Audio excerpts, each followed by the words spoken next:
चिराग जी। राधे। राधे राधे महाराज जी।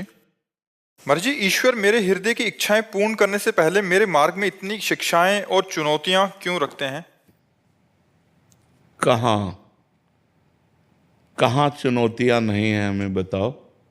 अगर आप स्कूल में पढ़ते हो तो जो टीचर पढ़ाता है उसी में प्रश्न करता है, तो वो आपका प्रमाद है जो आप उत्तर न दे पाओ।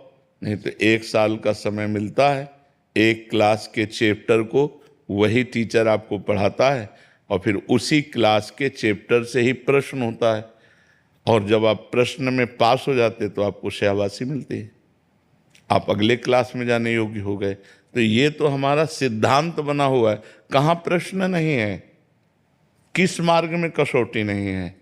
कहीं भी कुछ भी बनना चाहोगे तो आपके सामने प्रश्न आएंगे, आपको परीक्षा देनी होगी, तभी आप उसकी योग्यता प्रमाणित होने पर उस पद के अधिकारी बनेंगे। ये परम पद है। ये तो आप कामनाओं की पूर्ति की बात कर रहे हैं, जो निष्काम परम पद है। तो चरम अवस्था का परम पद प्राप्त करने के लिए बहुत छोटे छोटे प्रश्न आते हैं, इतने बड़े पद के लिए बहुत छोटे प्रश्न आते हैं। आप देखो, एक आदमी जब आर्मी में जाना होता है कितनी मेहनत करता है। हमने देखा है, जब भ्रमण कर रहे थे गंगा किनारे तो फतेहगढ़ फर्रुखाबाद में हम काफ़ी दिन वहाँ एक आश्रम में रुके थे गंगा किनारे, तो देखते थे बहुत परिश्रम, मिलिट्री के जवानों को बहुत रेत में दौड़ाना, धूप में दौड़ाना, वो मोटरसाइकिल से ऑफिसर चल रहा है उसके साथ दौड़ना, और जरा सी चूक हो जाए तो पिटाई होना, पेट पकड़ के ऐसे नोचना, क्या क्या। हम लोग गंगा किनारे यही देखते हैं। एक आर्मी का जवान तैयार होने में कितनी मेहनत लगती है, और वो भगवान का पार्षद बनना चाहता है, इतने बड़े भगवान का दास बनना चाहता है, तो उसके सामने परीक्षा तो आएगी। अच्छा, रही कामना की पूर्ति, तो अगर हम कामना करते हैं 100 रुपये की, तो हमें ये योग्यता दिखानी होगी कि मैं 100 रुपया रखने लायक हूं। वो पिता है, सबका पिता है, वो आपको 100 रुपया दे देगा।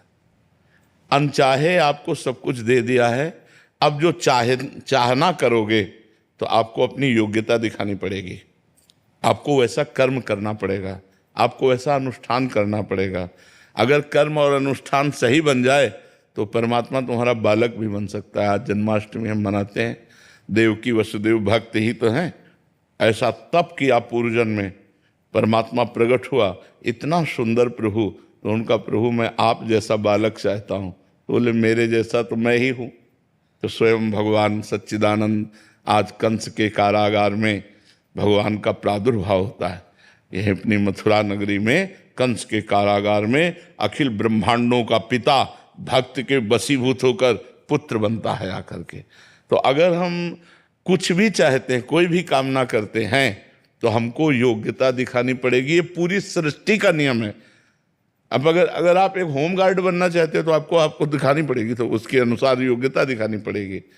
जहां भी कहीं भी कुछ भी आपको दिखाना पड़ेगा कि आप इसके योग्य हैं। अनचाहे ढंग की सबकी कामनाएं भगवान ने पूर्ण की है। चाह करोगे तो उसके लिए आपको कुछ करना पड़ेगा, अनुष्ठान, पवित्रता, तपस्या, जितेंद्रियता, ये दिखाना पड़ेगा आपको। तो वो रोड़े नहीं होते, वो प्रश्न होते हैं।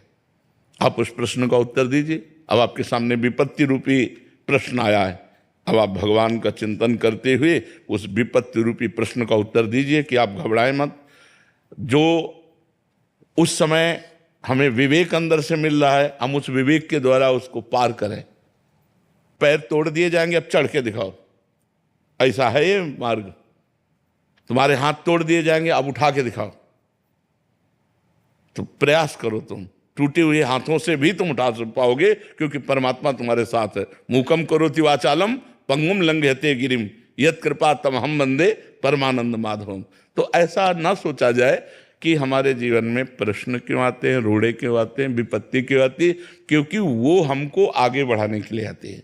कोई भी डिपार्टमेंट देख लो सृष्टि का, कुछ भी करना है तो आपकी योग्यता के संबंध की जानकारी के लिए आपसे प्रश्न किए जाएंगे और आप जब उन प्रश्नों में पास होंगे तो आपको योग्यता के अनुसार वो सेवा, वो कर्म, वो पद मिल जाएगा। तो भगवान का बनाया हुआ कानून है।